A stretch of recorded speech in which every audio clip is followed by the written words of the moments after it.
Ini dua rekan kita akan membahas hal-hal yang berhubungan dengan lingkungan yang bisa mendukung untuk numerasi. Nah, mudah-mudahan dengan materi Pak Willy dan Bu Winda, mereka nanti menjadi hal yang baik untuk kita bisa laksanakan di kemudian hari. Baik, Pak Willy dan Bu Winda, untuk waktu dan layar saya serahkan ke mereka berdua. Beliau nanti sampai jam 9.15. Nanti ada jeda 30 untuk istirahat. Silakan Pak Willy atau Bu Winda dulu, monggo. Ya, baik Pak Gun, terima kasih atas waktu yang diberikan. Selamat pagi, suster Bapak Ibu semua. Ya, baik, izinkan saya untuk share screen terlebih dahulu.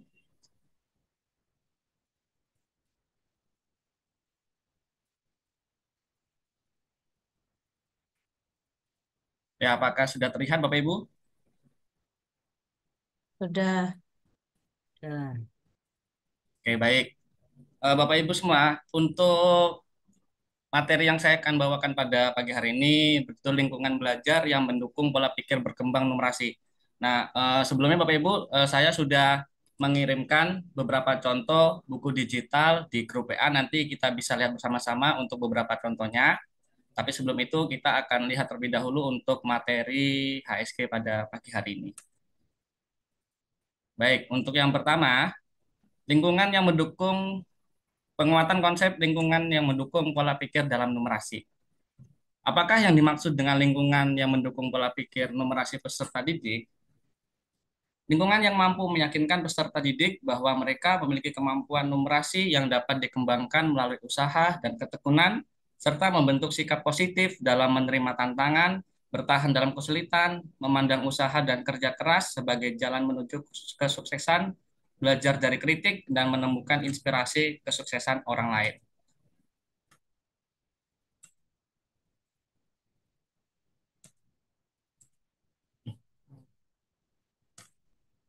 Oke. Kemudian selanjutnya, untuk penguatan konsep, lingkungan yang mendukung pola pikir dalam numerasi itu bisa kita lihat melalui poster kalimat penguatan atau motivasi. Yang pertama, salah tidak apa-apa kok. Nah, jadi terkadang anak itu sudah takut duluan ketika menghadapi pelajaran matematika karena menurut mereka kalau dulu zaman kecil saya dulu guru matematika itu adalah guru yang killer, guru yang galak. Karena kalau kita misalkan nggak hafal perkalian, terkadang kakinya dipukul pakai penggaris, kemudian kalau misalkan nggak hafal perkalian itu disuruh berdiri, makanya statement seperti itulah yang membuat anak itu sudah tertanam pola pikirnya bahwa matematika itu adalah hal yang menakutkan. Kemudian yang kedua, poster saya mampu belajar matematika. Nah, hal inilah yang menjadi penguatan bagi peserta didik untuk mau belajar matematika. Jadi kita harus bisa memotivasi mereka melalui mading, poster, ataupun sebagainya. Kemudian yang ketiga, siapapun bisa jadi apapun. Kemudian selanjutnya, bila gagal, ya coba lagi. Sampai kapan? Sampai sukses. Nah, hal itulah yang bisa menjadi motivasi dan penguatan bagi peserta didik ketika mereka menghadapi tantangan yang mereka hadapi ketika menghadapi pelajaran matematika. Kemudian, penguatan konsep lingkungan yang mendukung pola pikir dalam formasi ini masih poster pemicu pola pikir berkembang. Yang pertama, misalkan ada beberapa eh, contoh gambar yaitu di perpustakaan. Misalkan kita bisa ambil contoh, coba kalian hitung berapakah jumlah buku yang berwarna biru. Nah, nanti anak di situ mereka bisa mencari tahu dan menghitung, oh buku yang berwarna biru misalkan ada 7 buah. Kemudian hitunglah buku yang berwarna hitam ada berapa buah. Nanti di situ mereka mencari dan membagi antar bagian buku yang berwarna hitam. Kemudian juga yang gambar kedua, berapa uang jajan yang kamu tabung hari ini? Nah, kemudian yang ketiga, jangan buang sampah sembarangan. Hitunglah dulu jumlahnya. Nah, nanti kita bisa ajak mereka untuk menghitung berapa jumlah sampah yang terbuat dari kertas, kemudian berapa jumlah sampah yang terbuat dari plastik. Jadi kita juga bisa sambil mengajarkan mereka beberapa hal mengenai pembelajaran numerasi melalui sampah. Nah, kemudian poster inspirasi kesuksesan orang lain. Nah, di sini ada poster fakta unik mengenai Albert Einstein. Itu tak bisa bicara lancar hingga usia 4 tahun. Kemudian yang kedua, pernah gagal ujian masuk universitas di usia 16 tahun. Kemudian pemain biola. Nah, kemudian suka belayar, tidak suka menggunakan kaos kaki. Kemudian tidur selama 10 jam. Nah, nanti di sini kita juga bisa sekalian ajarkan bahwa 1 jam itu sama dengan 60 menit. Kemudian berapakah berapakah jumlah tidur dari Albert Einstein? Nanti kita bisa kalikan 10 jam dikali 60 menit sama dengan berapa menit, seperti itu. Kemudian pernah ditawari jadi presiden Israel pada tahun 1942, tapi menolak. Kemudian otak dan matanya pernah dicuri setelah mati. Nah, kemudian poster yang menginspirasi berikutnya ya ini adalah panutan anak muda Jeremy Pauline. Nah, ini untuk Jeremy Pauline sendiri ini adalah YouTuber yang sangat terkenal di medsos dan juga di YouTube. Nah, kemudian dia adalah YouTuber dengan 5,7 juta pelanggan atau subscriber. Kemudian mahasiswa di Waseda University Tokyo, Jepang. Kemudian penulis buku Mantapu Jiwa. Nah, kemudian prestasi yang didapatkan mulai dari juara 1 hingga juara 14 Japanese Speech. Nah, kemudian ia bercita-cita menjadi Menteri Pendidikan Indonesia. Selanjutnya, di sini juga ada mading kelas. Nah, di sini untuk mading kelas itu sendiri ada beberapa contoh, misalkan cara membuat mie instan. Nah, dalam pembuatan mie instan sendiri, di sini kita bisa ajarkan rebus mie dalam 400 cc atau 2 gelas. Nah, jadi kita bisa ajarkan ternyata dalam takaran gelas, satu gelas itu adalah 200 cc. Kalau misalkan 2 gelas berarti berapa cc? Yaitu 400 cc, tergantung dari ukuran yang ditentukan. Nah, kemudian masak telur, ini tulisannya kurang jelas ini ya. Nah, kemudian yang ini saja lanjut. Kemudian ada juga mengurutkan ikan laut. Nah, di sini kita bisa mengurutkan dari yang terbesar hingga yang terkecil. Coba kalian urutkan dari ikan yang terbesar hingga ikan yang ukurannya terkecil. Nanti di sini anak bisa memotong, kemudian mereka bisa menempelkan dari ukurannya. Mereka bisa mengurutkan dari ikan yang terbesar sampai yang terkecil.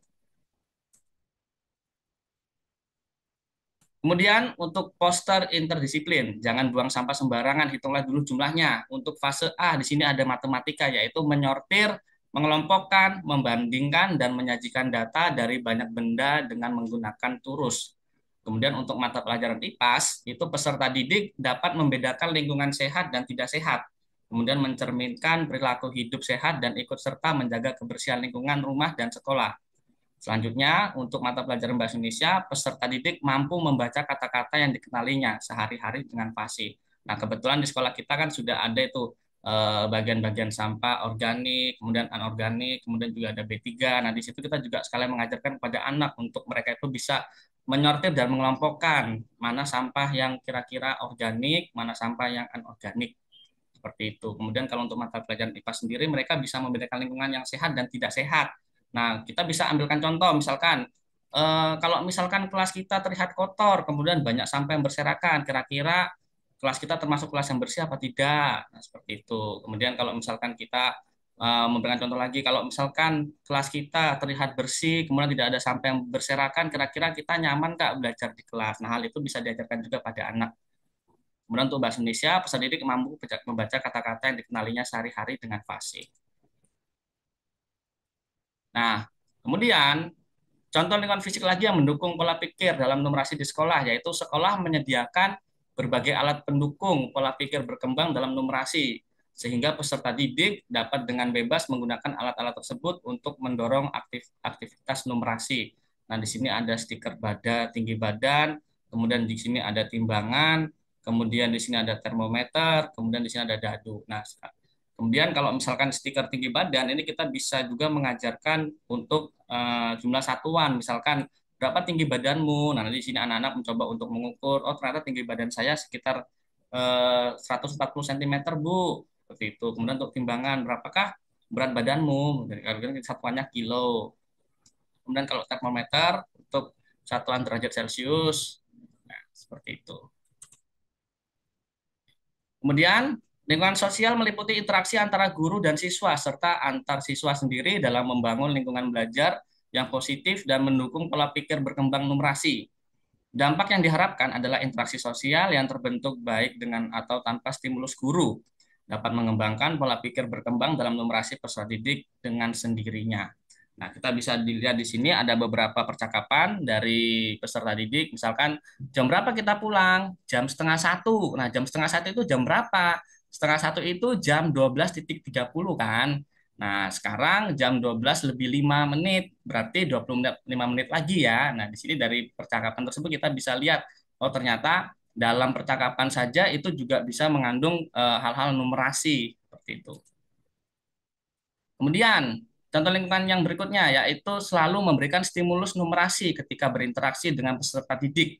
Contohnya, ketika siswa sedang menyapu, kemudian menanyakan, menurutmu jika Bapak Ibu guru ikut menyapu, apakah bisa lebih cepat selesainya? Nah, kemudian yang kedua, selalu mengapresiasi berbagai jawaban peserta didik. Contoh, jika peserta didik memberikan jawaban berbeda atau salah, guru mengapresiasi dengan memberikan kalimat jawaban yang bagus. Mengapa jawab begitu? Atau jawaban yang menarik. Nah, mari kita bahas jawaban Andi. Jadi kalau misalkan Bapak Ibu, kita melihat ada kita menunjuk salah satu murid kita maju ke depan, kemudian jawabannya salah. Jangan kita malah kita bully dengan cara, oh jawabanmu kok salah, kamu belajar nggak di rumah, kamu ini begini. Itu kan menjadi apa, siswa itu mentalnya menjadi down seperti itu. Nah, sebaiknya kalau misalkan kita melihat memang ada beberapa siswa yang kekurangan, ya kita sebaiknya sebagai guru atau sebagai fasilitator kita harus bisa mendukung tumbuh kembang anak dengan cara memberikan motivasi atau apresiasi ketika mereka salah dalam menjawab. Kemudian kita bisa juga misalkan menunjuk salah satu anak yang memang benar-benar memiliki kemampuan yang lebih dalam bidang matematika. Kita bisa minta tolong, nak coba ajarkan temanmu dulu, seperti itu. Nah, kemudian yang ketiga, memberikan semangat kepada peserta didik yang masih berusaha mengerjakan tugas yang diberikan. Contoh, ayo itu sudah benar, tinggal sedikit lagi. Jadi kalau misalkan memang siswa itu merasa dia itu takut atau takut atau gagal, nah kita sebaiknya memberikan dorongan. Ayo itu sudah benar, tinggal sedikit lagi. Selanjutnya contoh kondisi yang bisa terjadi. Nah, ini kita ada lihat beberapa percakapan. Bimo sekarang jam berapa? Jam 3:20. Nah, kemudian, kamu tidak bisa baca jam ya? Oh, salah ya, saya memang sering keliru membaca jam. Tidak apa-apa kok, saya juga sering keliru kok. Iya, saya bingung membaca jarum panjang dulu atau jarum pendek dulu. Nah, biar gampang, kalian ingat saja, jarum pendek itu untuk jam, kalau jarum panjang itu untuk menit. Kemudian, memberikan kesempatan diskusi mengenai kesalahan peserta didik untuk mengetahui dari mana kesalahan itu berasal dan mengapa hal tersebut merupakan kesalahan. Nah, guru membuat kesepakatan bersama di kelas. Kita bisa membuat kesepakatan yang pertama, semua orang boleh memberikan pendapat. Jadi ketika ada beberapa siswa yang menjawab dengan pertanyaan salah, jadi ada beberapa siswa yang mencoba untuk memperbaikinya. Jadi siswa yang menjawab salah itu juga bisa sambil belajar. Kemudian yang kedua, setiap siswa silahkan mengutarakan kesulitan yang dihadapi. Jadi kita jangan pernah membatasi siswa untuk bertanya. Kalau memang siswa itu tidak bisa, kita tanya, kita melakukan pendekatan. Kalau misalkan kita melihat ada siswa yang misalkan tidak aktif di kelas, pendiam, kemudian banyak mainnya, ya kita mencoba sebagai guru mencoba untuk mendekatinya. Kenapa sih kok kamu tidak fokus kita belajar? Kenapa sih kamu kok nggak pernah memperhatikan gurunya? Gitu. Yang kemudian yang ketiga, setiap orang harus menghormati pendapat temannya. Jadi kalau misalkan temannya menjawab salah, jangan ditertawakan. Kemudian yang keempat, ketika teman melakukan kesalahan, berikanlah tanggapan yang positif. Yang kelima, ketika teman melakukan kesalahan, jangan mengejek teman. Nah, jadi kita sebagai fasilitator juga harus tahu bagaimana cara menciptakan suasana belajar yang kondusif agar pembelajaran di dalam kelas itu bisa menjadi tempat yang nyaman bagi siswa-siswi kita. Selanjutnya, peserta didik menjadi tidak nyaman dengan setiap kesalahan yang dibuat. Jadi kalau misalkan banyak beberapa siswa yang misalkan aku nggak mau berteman lah sama sama si A misalkan karena dia nggak bisa mengerjakan sesuatu atau misalkan dia ketika diajak untuk tugas kelompok tidak mau mengerjakan. Nah, kita sebagai guru juga harus bisa memberikan masukan kepada anak yang tidak mau bekerja. Kenapa sih kok kamu tidak mau bekerja di kelompok? Apakah tidak cocok dengan teman-temannya atau seperti apa? Atau kamu mau cari teman yang lain? Nah, kita juga bisa memberikan hak istimewa untuk anak yang memang malas dalam bekerja. Karena hal itu juga dapat mempengaruhi anak itu menjadi tidak nyaman ketika dia melakukan kesalahan. Kemudian peserta didik merasa nyaman dalam berbagi dan mendiskusikan kesalahan yang sering dilakukan. Nah, jadi kalau misalkan siswa yang salah itu selalu diajarkan, kemudian dia dibimbing dengan baik, maka anak yang awalnya tidak bisa itu dia jadi mau belajar terus, dia mau jadi nyaman ketika mengikuti pembelajaran di kelas. Kemudian contoh lingkungan intelektual yang mendukung pola pikir berkembang dalam numerasi, yaitu membuka peluang peserta didik melakukan eksplorasi numerasi. Guru menciptakan kegiatan pembelajaran atau soal numerasi yang menantang, contoh kegiatan bermain peran dalam aktivitas berbelanja. Nah, guru memberikan tugas pada peserta didik untuk berbelanja dengan tujuan peserta didik dapat menyelesaikan masalah berkaitan dengan uang menggunakan ribuan sebagai satuan. Nah, nanti di sini kita juga sebagai guru juga bisa memberikan fasilitas media pembelajaran berupa uang mainan, kemudian nanti ada beberapa barang yang kita sediakan, kemudian nanti kita menentukan barang-barang itu harganya berapa aja. Misalkan kalau misalkan di kelas itu kan ada spidol. Nah, spidol itu dihargai dengan harga 5.000. Nah, kemudian kita memberikan uang mainan kepada anak-anak, kita memberikan uang mainan 10.000 misalkan. Nah, kemudian anak mencoba, coba kamu kalau misalkan kamu jadi pembeli, Pak Guru menjadi penjual, coba kamu berikan uangnya. Kalau misalkan Pak Guru menerima, berarti kembaliannya berapa? Nah, terus nanti anak mencoba menjawab, oh kembalinya 5.000 Pak, oh benar sekali. Jadi seperti itu kita bermain peran kepada anak-anak, karena biasanya anak kecil itu sangat senang ketika bermain peran. Nah, kemudian strategi pembelajaran yang menguatkan numerasi. Nah, bagaimana memunculkan orientasi kritis dalam pembelajaran? Nah, ini ada beberapa contoh. Mari meninjau buku topeng buatan kakek.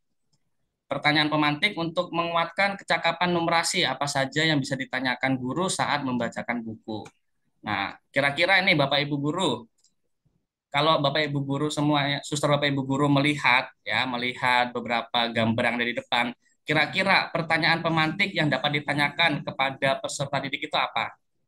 Nah, kira-kira Pak Bapak Ibu, suster Bapak Ibu guru ada yang ingin memberikan pendapat? Kira-kira pertanyaan pemantik yang cocok ini apa Bapak Ibu?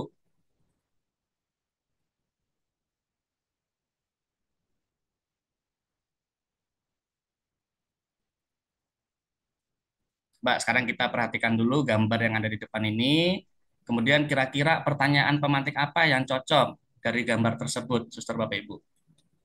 Saya Pak Billy, coba Ya, Bunita. eh, pertanyaannya, eh, berapa topeng yang berwarna putih?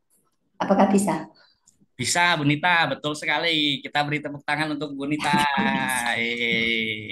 Ya, betul Bu Bunita. Kita juga bisa melihat ya Bunita. Pasti Bunita melihat dari gambar nomor 3 ini ya. Nah, berapakah jumlah topeng yang berwarna putih? Ya, Nah, nanti jika yang anak-anak, akhir itu. iya, nanti anak-anak bisa melihat, oh ternyata topeng yang berwarna putih ada 4 buah, Pak. Nah, seperti itu. Ya, kira-kira ada lagi Bapak Ibu? Mungkin apa saja warna yang ada di topeng gambar tersebut? Iya, Selanjutnya, betul sekali Pak Bayu. Kita beri tepuk tangan untuk Pak Bayu, luar biasa ya. Ada berapa eh, warna apa saja yang ada pada topeng tersebut ya, Isa, Bapak Ibu. Ya, kira-kira ada lagi Bapak Ibu? Saya coba Pak Saya Pak Willy. Bayu, Pak Bayu, Pak Willy. Ya, Bu Astuti, boleh. Mungkin kira-kira kalau dijual setiap topengnya dihargai berapa ya? Seperti Iya, itu. betul Bu Astuti. Betul sekali. Tepuk tangan untuk Bu Astuti. Ya, kira-kira topengnya dihargai dengan harga berapa ya itu juga bisa. Nah, kemudian tadi Bu Puji mau mencoba ya Bu Puji. Ya, melanjutkan punya Bu Astuti. Nanti setelah menjual topeng buatan kakek, berapa keuntungan yang diperoleh oleh kakek? Iya, bagus Bu Puji untuk pertanyaan pemantiknya. Kita beri tepuk tangan untuk Bu Puji dan Bapak Ibu guru semuanya. Ya, benar sekali Bapak Ibu. Nah, ternyata sudah ahli semua ini Bapak Ibu semua ya untuk membuat pertanyaan pemantik ini ya. Karena kita sudah terbiasa dengan soal-soal HOTS ini. Nah, jadi ini contoh-contoh pertanyaan pemantik Bapak Ibu semua. Nah, ini adalah contoh-contoh pertanyaan pemantik dari gambar yang sudah disediakan tadi. Yang pertama, jika Pak Joko hanya akan membeli 2 jenis topeng, berapa banyak variasi jenis topeng yang dibelinya? Nah, di sini kan ada beberapa variasi nih. Nah, ada topeng Hanoman, kemudian topeng apa lagi nih? Nah, nanti di sini siswa juga bisa melihat dua jenis topeng tersebut. Kemudian untuk pertanyaan pemantik kedua, apakah mungkin Pak Joko membeli 20 topeng dengan jumlah yang sama untuk setiap jenisnya? Nah, nanti kita bisa tanyakan kalau misalkan mereka menjawab tidak. Nah, nanti alasannya apa kok tidak? Nah, kemudian yang ketiga, jika Pak Joko membeli dua jenis topeng dengan total 5 topeng, topeng apa saja yang bisa dibelinya dan berapa jumlah masing-masing? Dan yang keempat, jika kakek bisa membuat dua topeng panji atau dua topeng pentul atau satu topeng dari jenis lain dalam satu hari, berapa lama waktu tercepat yang dibutuhkan kakek untuk menyelesaikan pesanan Pak Joko? Nah, itulah tadi adalah contoh-contoh untuk pertanyaan pemantik dari gambar yang sudah tadi kita lihat. Nah, kemudian untuk penguatan konsep, itu perbincangan numerasi. Perbincangan numerasi atau numerasi talk itu adalah aktivitas, diskusi, atau pembicaraan yang dilakukan oleh peserta didik, guru, dan atau orang tua wali mengenai numerasi baik di dalam maupun di luar kelas, serta lingkungan rumah peserta didik. Perbincangan numerasi di rumah tercipta dengan guru mengkomunikasikan perbincangan numerasi di sekolah kepada orang tua atau wali untuk perbincangan juga di rumah. Guru memberikan alternatif pertanyaan pemantik kepada orang tua atau wali sebagai bahan perbincangan numerasi di rumah. Nah, ini adalah contoh perbincangan numerasi. Nah, ini di dalam kelas PJOK ini cocok ini untuk Pak Tio dan juga Pak Lusius. Nah, ini misalkan adalah contoh perbincangan numerasi. Itu mengenai makanan enak, makanan sehat dengan pangan lokal. Nah, pemerintah ini kita ajak siswa untuk membaca. Pemerintah terus mendorong masyarakat untuk mengembangkan sumber pangan selain beras dan gencar menyelenggarakan gerakan diversifikasi pangan, yaitu mengubah pola konsumsi masyarakat agar tidak tergantung pada satu komoditas saja dan mampu memanfaatkan pangan lokal. Nah, ini adalah perbandingan pangan lokal dengan nasi. Jadi, satu porsi nasi itu sama dengan 100 gram, mengandung 40 gram karbohidrat setara dengan, nah ini jadi ini adalah perbandingan satu porsi nasi. Jadi ini perbandingannya adalah satu porsi nasi sama dengan 2 buah kentang, itu sama dengan 210 gram. Kemudian satu porsi nasi itu sama dengan 2,5 buah pisang sama dengan 117 gram. Kemudian satu porsi nasi sama dengan 3 buah jagung sama dengan 125 gram. Nah, nanti kita juga bisa beritahu pada anak-anak, oh ternyata dalam kentang itu tinggi akan antioksidan dan kaya serat pangan. Kemudian dari pisang mengandung zat besi baik untuk sirkulasi darah. Kemudian yang ketiga, berserat tinggi mencegah sembelit. Kemudian juga perbandingan, satu porsi nasi sama dengan 1 buah talas. Itu sama dengan 125 gram. Itu manfaatnya apa? Itu mengandung berkalsium tinggi baik untuk tulang. Kemudian satu porsi nasi sama dengan 8 sendok makan tepung sagu. Itu sama dengan 50 gram, mencegah sembelit dan kanker usus. Kemudian yang terakhir, satu porsi nasi sama dengan 1,5 potong singkong, sama dengan 120 gram. Nah, kemudian singkong itu mengandung apa? Tinggi serat dan manfaatnya yaitu mengurangi resiko diabetes. Nah, jadi itu adalah perbandingan dari satu porsi nasi tadi. Nah, kemudian juga ada lagi berapa kebutuhan karbohidrat per hari. Nah, di sini untuk beberapa kebutuhannya itu memiliki perbandingan, ya, itu perbedaan antara perempuan dan juga laki-laki. Kalau perempuan itu untuk anak-anak itu dia membutuhkan sekitar 155 sampai 254 gram. Sedangkan laki-laki anak laki-laki itu membutuhkan 150 dan 254 gram. Nah, kemudian untuk yang perempuan untuk usia 10 sampai 12 tahun membutuhkan 275 gram, sedangkan laki-laki yang umurnya 10 sampai 12 tahun membutuhkan 289 gram. Nah, kemudian kita juga bisa memberikan pertanyaan, apakah kebutuhan karbohidrat kamu hari ini sudah terpenuhi? Nah, jika nanti siang kamu makan 1 jagung rebus dan 2 pisang, apakah kebutuhan karbohidrat kamu hari ini sudah terpenuhi? Nah, nanti kita juga bisa kasih lihat juga untuk perbandingan kebutuhan karbohidrat di sini nanti. Nah, kemudian jika belum terpenuhi, maka pangan apa lagi yang akan kamu makan untuk memenuhi karbohidrat kamu hari ini? Nah, jadi itu adalah beberapa pertanyaan pemantik untuk siswa-siswi di kelas kita. Nah, ini juga ada lagi contoh perpanjangan numerasi di luar kelas, yaitu membagi coklat sama banyak. Nah, ini kita lihat ada gambar, di sini ada coklat, kemudian kita lihat jumlah coklatnya itu ada 25. Nah, kemudian kita bisa berikan pertanyaan pemantik. Bagaimana cara kita membagi 25 bar coklat batang ini kepada kalian bertiga? Nah, ini nanti berarti anak-anaknya nanti diajarkan. Oh, kita bisa membaginya dengan cara misalkan 25 bagi 5 sama dengan 5 seperti itu. Nanti kita bisa mengajarkan kepada anak juga mengenai pembelajaran pembagian. Nah, kemudian contoh perpinjangan numerasi di rumah. Orang tua berbincang dengan anak tentang perubahan tinggi badan. Nah, di sini kita lihat ada beberapa pertanyaan pemantik. Berapa tinggi badanmu sekarang? Nah, kemudian berapa tinggi badanmu bulan lalu? Jadi kan kalau misalkan tinggi badan itu kan apalagi pada anak kecil itu kan dia memiliki pertumbuhan yang sangat cepat. Jadi kalau misalkan kita minta mereka untuk mencatat tinggi badanmu bulan ini kira-kira sekitar 80 cm. Coba nanti kami hitung lagi bulan depan kira-kira bertambah apa tetap. Nah, seperti itu. Kemudian kamu bisa tidak menerka berapa tinggi badanmu bulan depan. Nah, berapa ya? Kita buktikan bulan depan ya. Nah, itu adalah pertanyaan pemantik tersebut disarankan oleh guru kepada orang tua atau wali sebagai bahan perbincangan numerasi dengan peserta didik di rumah. Jadi, bagaimana cara memunculkan perbincangan numerasi? Kesimpulannya, perbincangan numerasi dapat berawal dari menghadirkan atau mengkondisikan suatu konteks yang memuat aspek numerasi. Kemudian yang kedua, kemudian ajukan pertanyaan pemantik yang berorientasi kritis. Nah, itu adalah hal-hal yang bisa kita lakukan Bapak Ibu guru semua, yang bisa kita lakukan pada peserta didik kita nanti. Nah, kemudian penguatan konsep numerasi lintas mata pelajaran. Nah, apakah penguatan numerasi bisa dilaksanakan di mata pelajaran non-matematika? Kira-kira bisa tidak Bapak Ibu?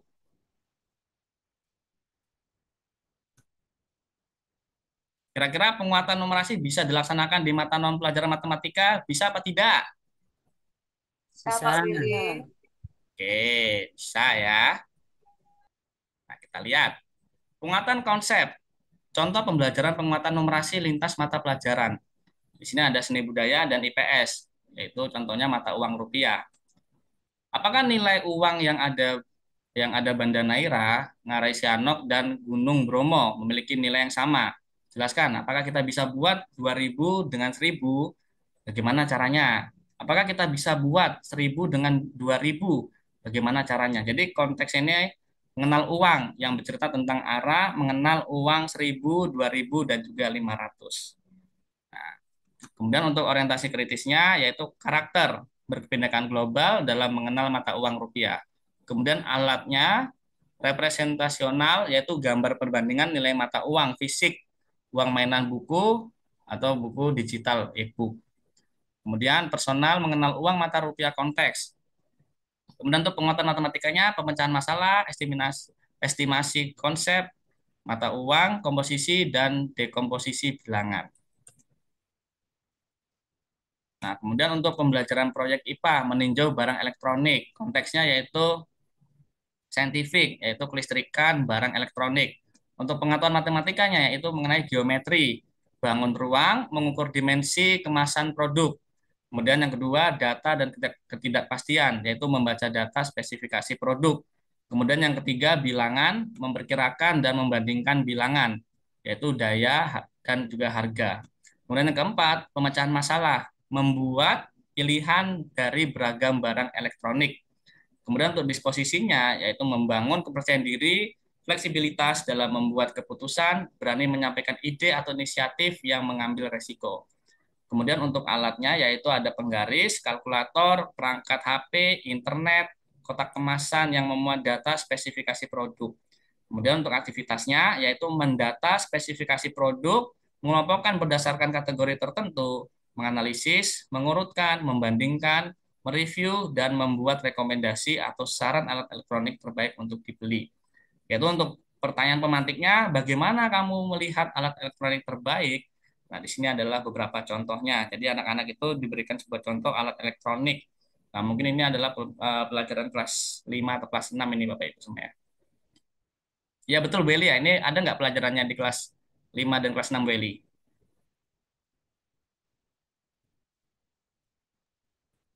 Untuk yang geometri, data dan ketidakpastian itu ada Pak, tetapi untuk yang mengukur dimensi kemasan produk, membaca data, itu mungkin berbeda ya dengan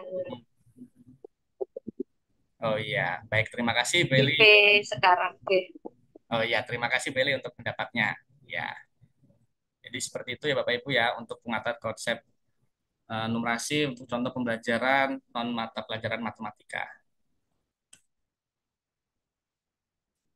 Nah, kemudian numerasi lintas mata pelajaran untuk mata pelajaran matematika itu guru dapat menciptakan berbagai jenis kesempatan belajar numerasi melalui hal-hal berikut. Satu, mengidentifikasi pengetahuan matematika yang dapat dilakukan penguatan dalam mata pelajaran selain matematika. Yang kedua, merancang konteks, alat, disposisi, dan pertanyaan pemantik yang berorientasi kritis. Yang ketiga, merancang pengalaman dan peluang belajar yang mendukung penerapan pengetahuan dan keterampilan matematika peserta didik dalam mata pelajaran selain matematika. Kemudian yang terakhir, menggunakan istilah matematika dengan tepat di mata pelajaran non-matematika. Nah, baik. Sekian Bapak Ibu untuk materi matematika mengenai lingkungan belajar yang mendukung pola pikir berkembang numerasi. Sekarang coba kita lihat Bapak Ibu semua. Saya sudah mengirimkan contoh buku digital di grup WA grup masing-masing. Kita lihat untuk yang bentar.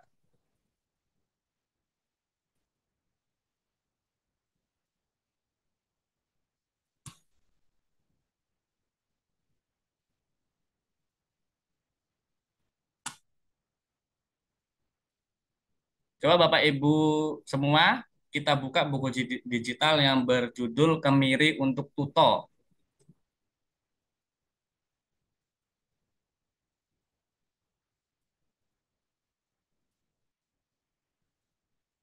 Sebentar, sebentar.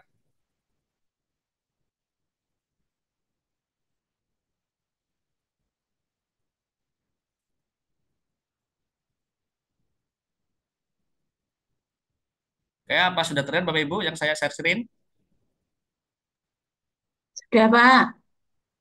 Oke, baik kita buka ya untuk buku yang berjudul Kemiri untuk Tuto. Nah, dalam buku ini isinya berupa cerita bergambar Bapak Ibu. Untuk yang isinya bab 1, Aduh Tuto. Nah, kita lihat ya Bapak Ibu semua. Mungkin ada yang ingin membantu saya untuk membacakan Bapak Ibu. Sepertinya Bu Beatrice ini sangat ingin sekali membantu saya, Bu Beatrice. Silakan, monggo. Ya, aduh Tuto, ia sudah tak sabar. Dalo temannya sudah mengambil untuk main lempar kemiri. Namun Kia harus mengambil air dulu. Sayangnya pula Tuto adiknya merengek ingin ikut. Kia harus mengajaknya karena Bapak dan Mama belum pulang dari ladang. Ya, baik. Terima kasih Bu Beatrice untuk bantuannya ya. Oke. Ya, kita lihat di sini ada beberapa gambar. Ya, saya lanjutkan saja cepat-cepat. Sambil membawa ember yang penuh air, Kia berjalan dengan cepat. Buru-buru Kia melompat dari tangga semen ke halaman rumahnya. Tunggu Tata, Tuto memanggilnya. Ia tak memperhatikan pinggiran tangga semen yang tinggi itu. Nah, kemudian kita lihat di sini adalah representasinya. Jadi siapa tadi yang membawa ember tadi? Eh, tadi si Kia tadi mengambil air, tapi dia dengan berlari kemudian jatuh ke tangga. Nah, kemudian Tuto jatuh tersandung tangga semen. Nah, kemudian aduh, kemudian mainannya protol. Nah, kemudian untuk bab 2, nah, berapa kemiri? Nah, di sini 6, 7, 8, 9 kemiri. Kia berpikir, Kia ingin membelikan mobil-mobilan baru untuk Tuto, tetapi Bapak tidak memberinya uang saku selama 2 minggu. Uang Bapak sudah terpakai untuk mengobati tangan Tuto yang retak. Kalau Kia menang permainan lempar kemiri, ia akan dapat melihat banyak kemiri. Kemiri-kemiri itu bisa dijual di warung, lalu uangnya dibelikan mobilan untuk Tuto. Nah, di sini kita juga bisa mengajarkan kepada anak untuk pembelajaran numerasi. Jadi di sini ada jumlah kemirinya ada 9 kemiri. Nah, kemudian kalau misalkan eh, si tadi kan Tuto ingin dibelikan mainan. Kalau misalkan tadi si Kia berhasil memenangkan juara, dia maka bisa membelikan mobil mainan untuk Tuto. Kemudian 9 kemiri akan ditambahkan ke tabungan Kia. Ia membuka dan menghitung tabungannya. Cuma Rp1.000, tidak cukup untuk membeli mobil-mobilan baru. Nah, kemudian nanti kita beli mobil-mobilan merah baru ya Tuto. Tabung dulu, kata Kia kepada Tuto. Mata Tuto berbinar. Mau Tata? Nah, kemudian uangnya disimpan, Kia menyimpan tabungannya kembali ke bawah tempat tidur. Dan untuk bab ketiga, lorong kemiri. Kia bertemu Eser dan Dalo di warung Maina. Kia melihat ada mobil-mobilan merah di sana. Harganya Rp3.000. Kia belum punya uang sebanyak itu. Tabungan uang logam ada 1.000, berarti Kia butuh Rp2.000. 2.000 itu harga sekitar 2 ons kemiri, yang setara dengan 40 hingga 50 kemiri. Oh iya, dia juga punya 9 butir kemiri. Wah, ternyata Esther membeli mobil-mobilan merah itu. Sekarang hanya ada 2 mobil-mobilan warna merah di pengait. Sepulang dari warung, Maina, Dalo, Kia, dan Esther melewati lorong kemiri, yaitu jalan setapak yang banyak pohon kemirinya. Di sini banyak kemiri, berjatuhan dan siapa saja boleh mengambilnya. Ia memungut 11 kemiri di antara semak-semak. Dengan 9 kemiri di kalengnya, sekarang kemiri Kia ada 20. Kia siap bermain lempar kemiri sekarang. Nah, sekarang saatnya bermain. Kia yakin bisa menang hari ini. Ia meletakkan 5 kemiri di tengah, lalu melempar kemiri hingga kemiri-kemiri di lingkaran terlempar keluar. Ia lalu dapat mengambil kemiri yang terlempar tersebut. Nah, kemudian giliran Dalo melempar. Kemirinya berhasil menembak satu kemiri lain sampai keluar lingkaran. Dia menang 1 kemiri, lalu giliran Eser. Eser menang 2. Sekarang giliran Kia, ia melempar buah kemirinya yang paling besar sekuat mungkin. Tidak ada kemiri yang keluar. Kia tidak dapat apa-apa. Teman lain melempar. Ada yang menang 5, ada yang menang 6. Kia melempar lagi. Kemirinya keluar bersama 1 kemiri lain. Kia cuma dapat 1, padahal biasanya Kia paling pandai main lempar kemiri. Sekarang ia cuma punya 16 buah kemiri, padahal ia butuh 50. Kemudian di sini untuk bab 4 berjudul hujan. Wah hujan, Kia tidak bisa main lempar kemiri hari ini. Kemarin kalah, sekarang hujan. Kia khawatir tidak dapat membeli mobil-mobilan untuk Tuto. Lebih baik latihan saja, pikir Kia. Ia membuat lingkaran dengan kapur di lantai lalu menyuruh Tuto untuk menaruh kemiri di tengah. Kia melempar buah kemirinya hingga 2 kemiri keluar. Dia melempar lagi dari sisi yang lain. Kemudian, kapan kita beli mobil-mobilan merah? Tanya Tuto lagi. Dia bilang, kumpul kemiri dulu, kurang 34 lagi. Lama sekali, Tuto cemberut. Nah, untuk yang bab 5, dia dapat banyak kemiri hari ini. Esther dan Dalo membantu Kia menghitung buah kemirinya. 26, 27, 28, 29, 30. Kurang 20 lagi. Hore. Esther bertanya, untuk apa 20 kemiri lagi? Beli mobil-mobilan untuk Tuto, jawab Kia. Nah, kemudian kemiri sudah mulai terkumpul, tapi belum cukup. Kemudian aduh tinggal 1 mobil-mobilan merah. Ia harus mengumpulkan lebih banyak kemiri besok. Nah, kemudian waktu Kia pulang, Tuto sudah menunggu di depan rumah, sudah beli mobil-mobilan. Tanya kurang 20 kemiri lagi, Tuto jawab Kia. Ini kita langsung ini saja ya, Suster Bapak Ibu ya. Kita langsung ke bab terakhir saja ya. Sepertinya banyak sekali nih.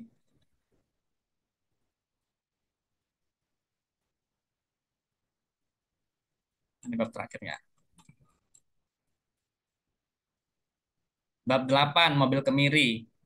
Tuto makan keripik dan coklat, tetapi ia masih tampak sedih. Dia berpikir apa yang harus dilakukannya. Nah, Kia mengambil satu buah kemiri lalu melemparnya. Buah kemiri melambung ke atas. Kia menangkapnya. Kia memutar-mutar buah kemiri di tangannya. Kia menggelindingkan buah kemiri di tanah.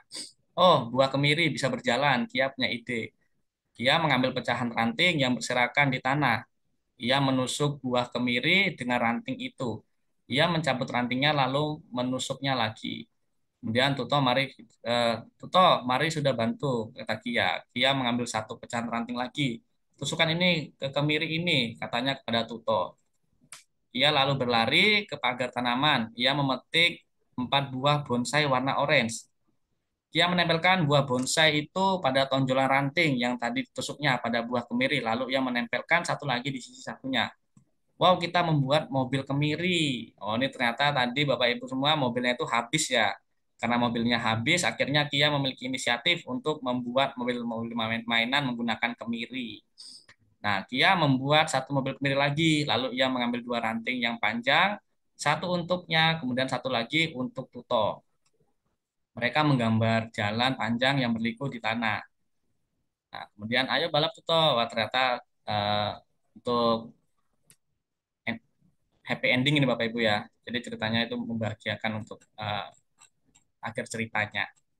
Jadi seperti itu Bapak Ibu contoh dari buku digital numerasi. Nah, di sini kita juga bisa mengajarkan pada anak mengenai angka bilangan. Nah, tadi kan kita di sini melihat tadi ketika si Kia menghitung untuk angka bilangan puluhan itu si Kia menyebutkan dengan angka yang benar yaitu 27, 28, 29. Karena kadang kan ada beberapa anak itu yang menyebutkan kalau misalkan angka 20 itu kan hanya 27, 28, 29, 30. Nah, hal tersebut adalah hal yang sebenarnya adalah hal yang kecil, tapi itu adalah penyebutan yang salah untuk angka bilangan. Jadi kalau kita sebagai guru, kalau kita menyebutkan angka bilangan puluhan, kita sebaiknya mengajarkan anak untuk menyebutkan bilangan yang benar. Jadi kalau misalkan angka 21 itu bukan penyebutan yang benar, yaitu yang benar adalah 21, 22, 23. Itu sebenarnya hal yang sering terjadi pada kita semua, tapi itu ternyata bisa menjadi hal yang salah bagi anak-anak semua dalam penyebutan angka bilangan. Ya, baik seperti itu, Suster Bapak Ibu guru yang bisa saya sampaikan. Saya mohon maaf jika dalam penyampaian materi saya ini masih kurang lengkap atau masih ada yang belum bisa dipahami. Kita di sini sama-sama belajar. Jadi sekian untuk presentasi materi HSG hari ini dari saya. Terima kasih Pak Gun. Saya kembalikan pada Pak Gun. Baik, terima kasih Pak Willy untuk materinya. Beri tepuk tangan untuk Pak Willy untuk materinya. Baik, Suster, Bapak Ibu, untuk sesi Pak Willy masih ada waktu. Mungkin ada pertanyaan atau mungkin ada hal yang ingin ditanyakan sama Pak Willy. Monggo.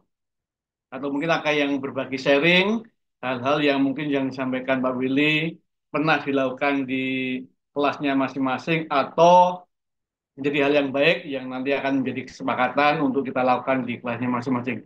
Mungkin ada pertanyaan dari Suster, Bapak Ibu, monggo. Saya, Pak. Ya, monggo Bruno. Ya, terima kasih Pak Willy. Eh, bagus sekali bacaan digital tadi itu ya. Tapi ada beberapa hal yang misalkan itu diterapkan atau diminta anak untuk membaca, itu untuk kelas berapa ya Pak idealnya? Karena melihat dari bacaan itu kan cukup panjang ya untuk dimengerti anak. Kemudian yang kedua, ini di luar konteks sih sebenarnya. Cuma saya memang baru tahu permainan kemiri itu ya. Itu kalau ada anak bertanya itu permainan dari daerah mana? Terima kasih Pak.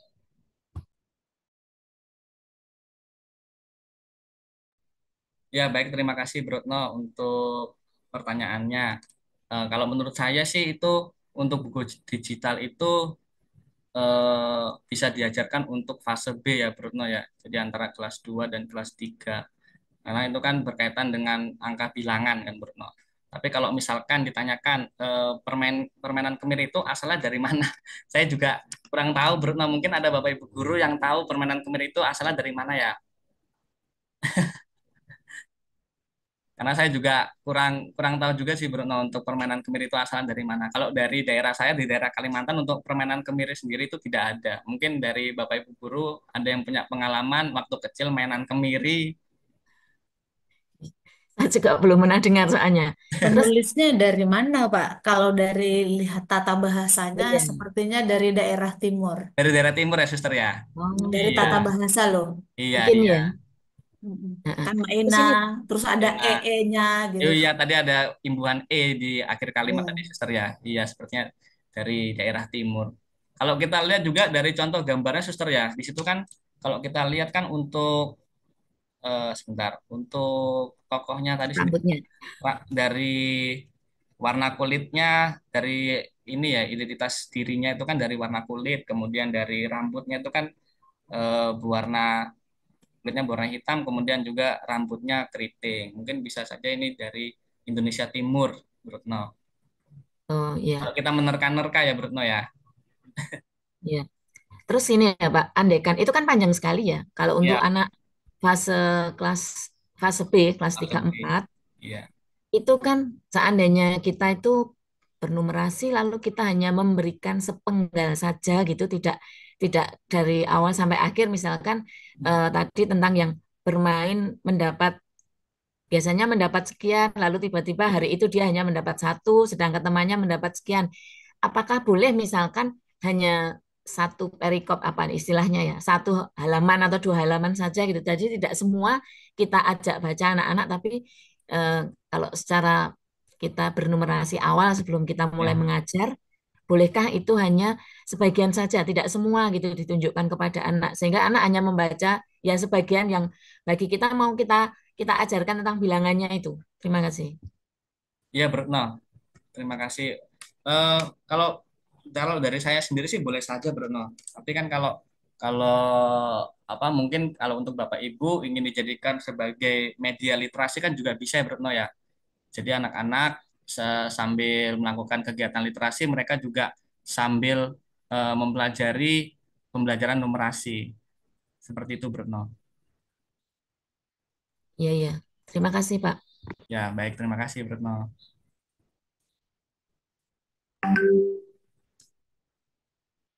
Ya, mungkin ada lagi, Ada Bapak.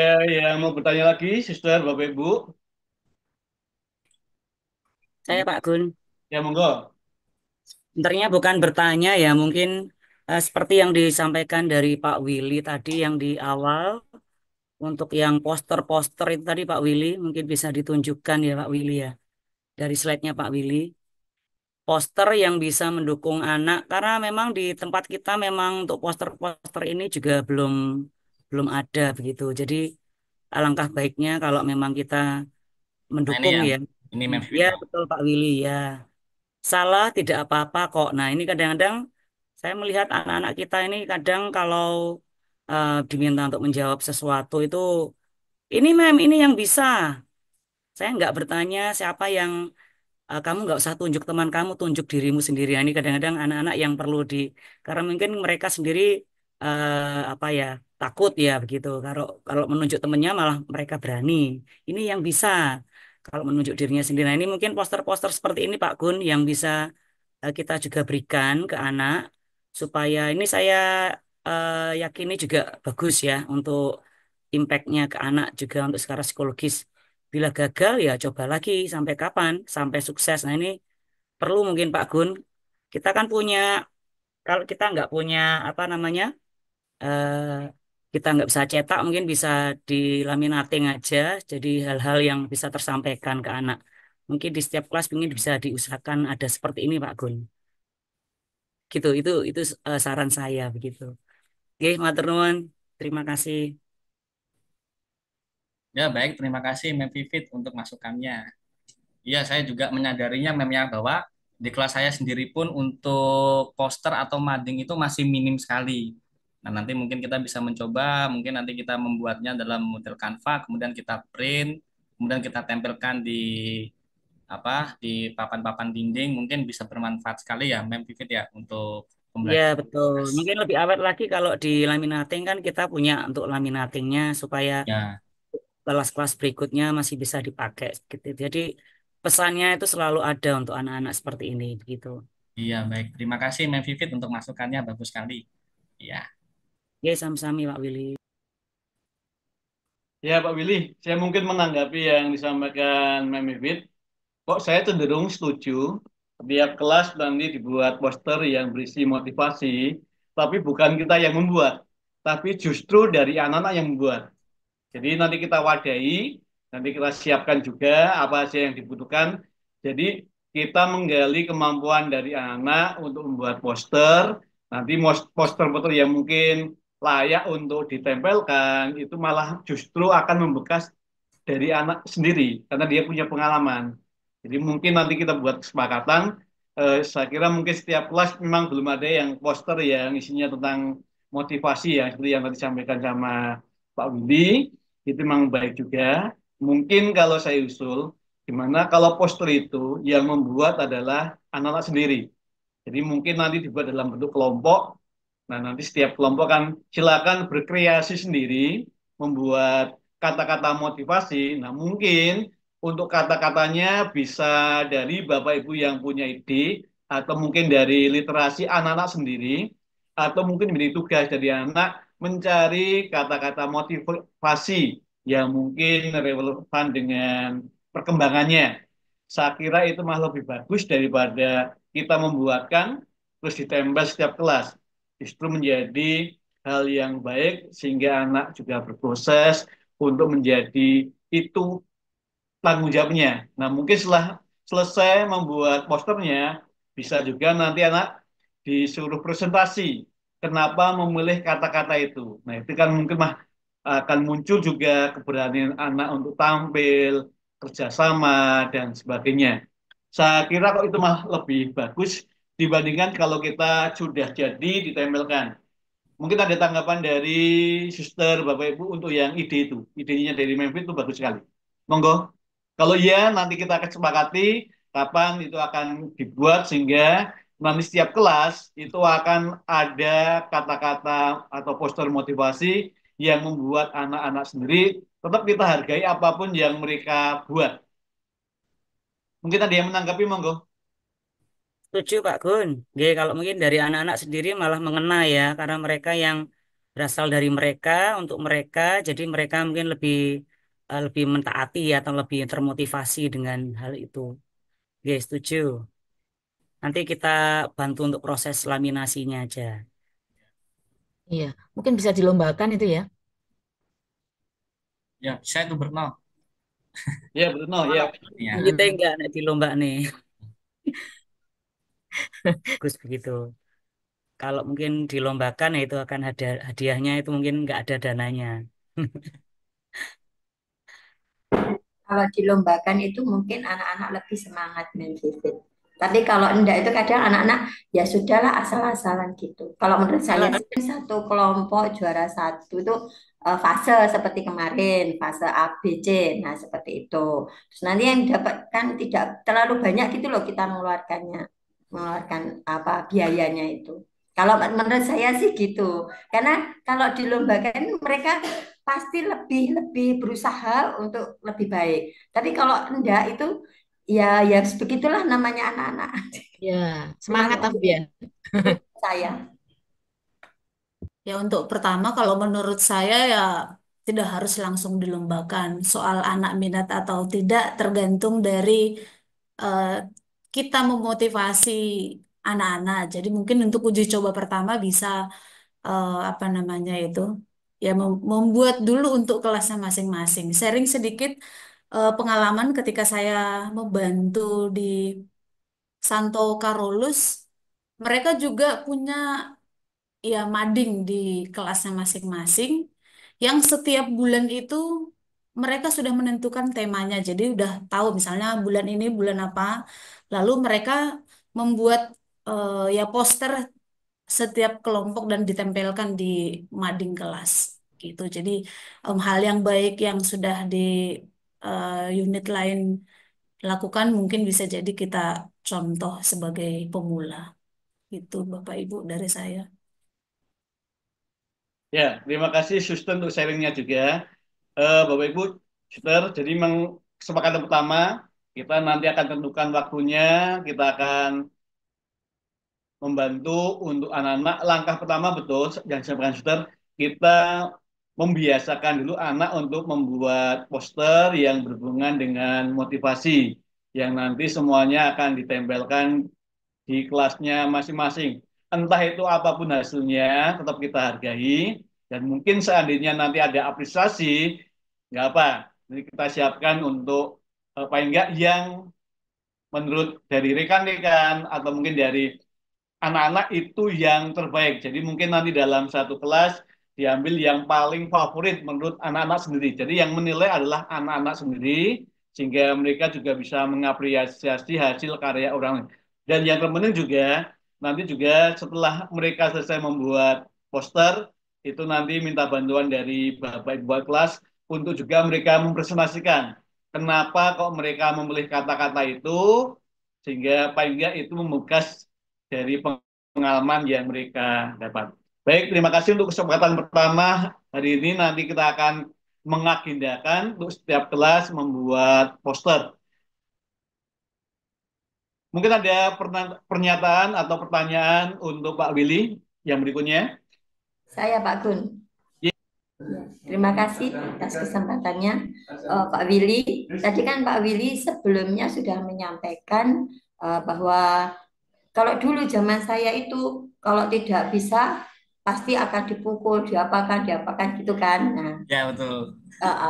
Nah, kalau sekarang terus seperti yang poster yang disampaikan Pak Willy itu kalau tidak bisa tidak apa-apa. Nah, itu. Nah, itu menurut saya itu justru mereka oh ya wes, nggak bisa ya nggak apa-apa gitu.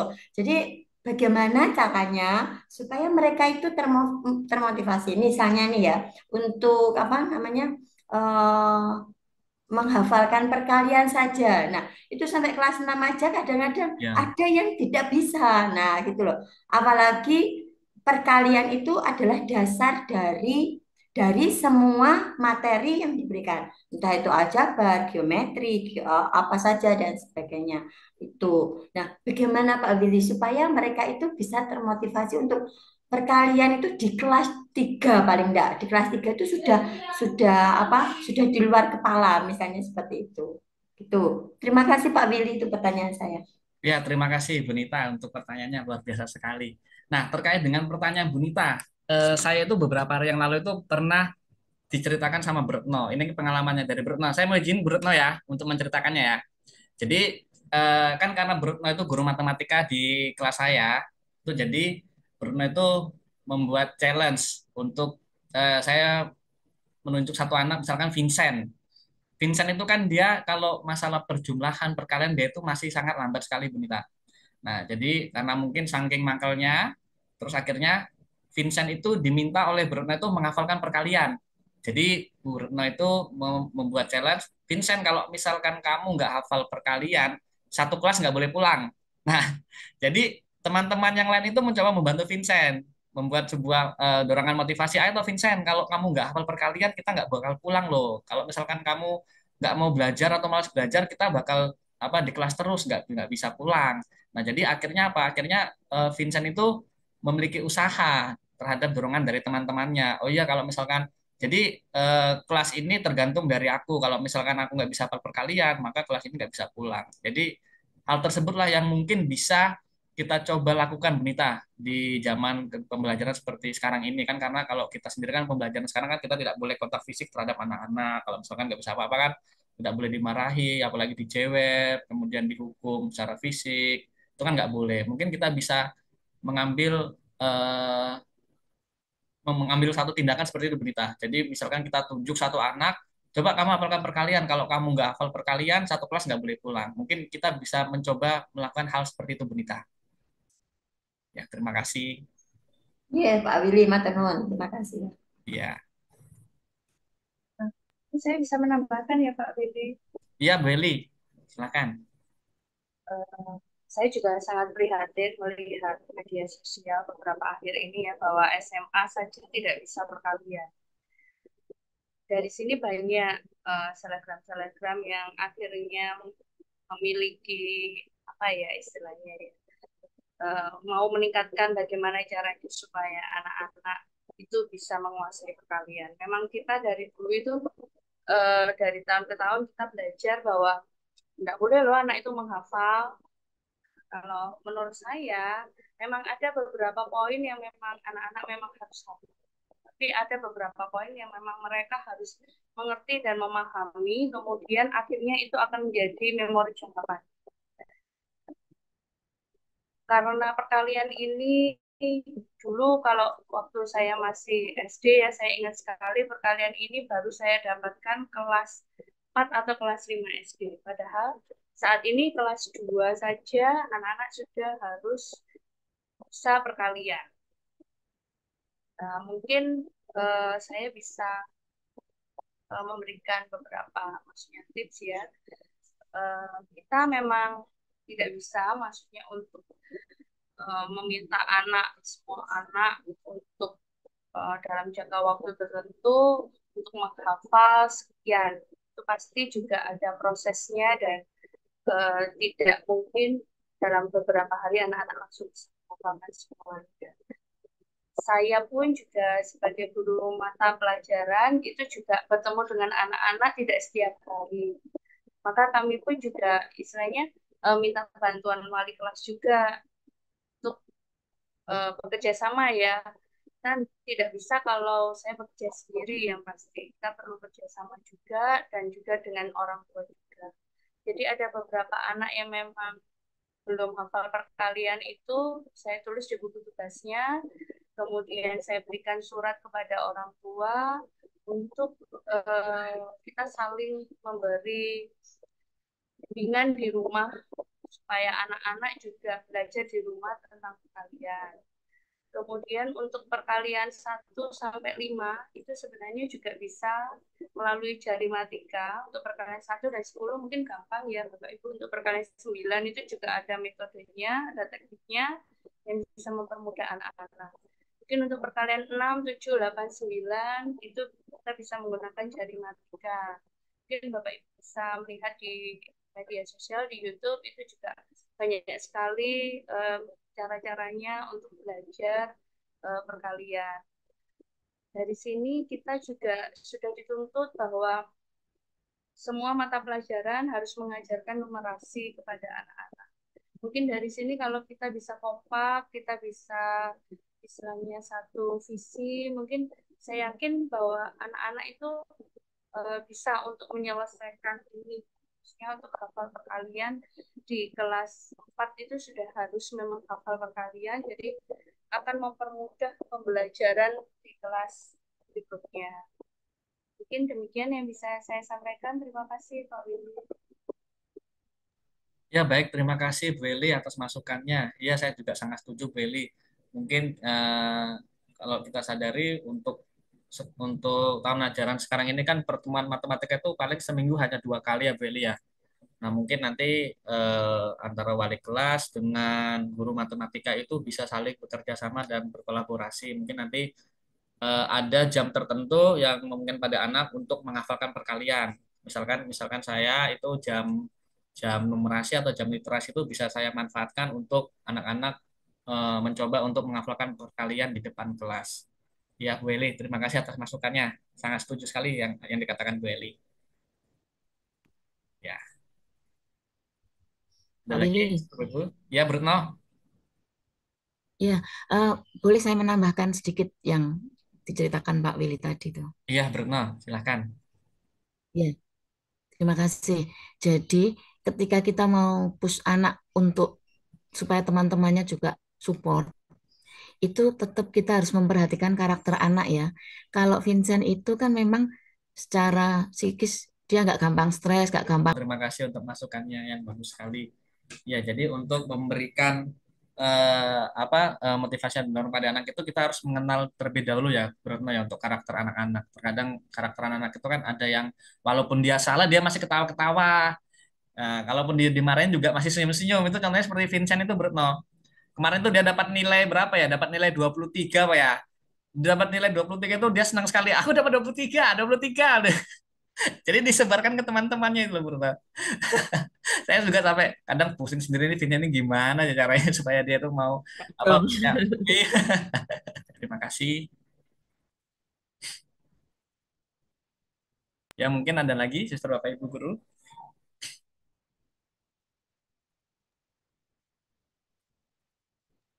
Ada satu pertanyaan mungkin sebelum kita jeda istirahat. Atau cukup? Baik, Suster, Bapak Ibu, terima kasih untuk Pak Willy untuk materinya dan terima kasih untuk rekan-rekan semua untuk sharingnya dan mungkin juga hal yang baik yang mungkin nanti akan menjadi catatan kita untuk kita terapkan di kelasnya masing-masing. Hal yang menjadi kesepakatan yang baik adalah jangan pelit untuk memuji anak, apapun itu perkembangan anak. Saya juga setuju dengan sampaikan Bruno, setiap kita memberikan tindakan, juga kita harus memperhatikan emosi atau kemampuan anak itu. Mungkin cara A bisa diterapkan dengan si anak A, tapi belum tentu cara A diterapkan ke anak yang B. Jadi setiap anak itu memang punya kemampuan karakter yang sendiri-sendiri, maka kita sebagai wali kelas harus pandai bisa melihat kemampuan anak. Termasuk juga karena di sekolah kita, mapel matematika itu bukan wali kelas, maka memang seperti yang sampaikan Pak Willy, kolaborasi antara mapel dengan wali kelas itu sangat dibutuhkan sekali, sehingga apa yang disampaikan di mapel mat tidak berhenti di mapel guru mapel saja, tapi juga imbasnya nanti akan dibantu oleh wali kelas, sehingga apa yang menjadi tujuan kita, numerasi untuk anak-anak itu bisa semakin hari semakin berkembang. Baik, untuk sesi hari ini kita cukupkan. Nanti akan sesi kedua akan narasumbernya Bu Winda. Kita jeda 30 menit. Kita nanti masuk kembali 9.45.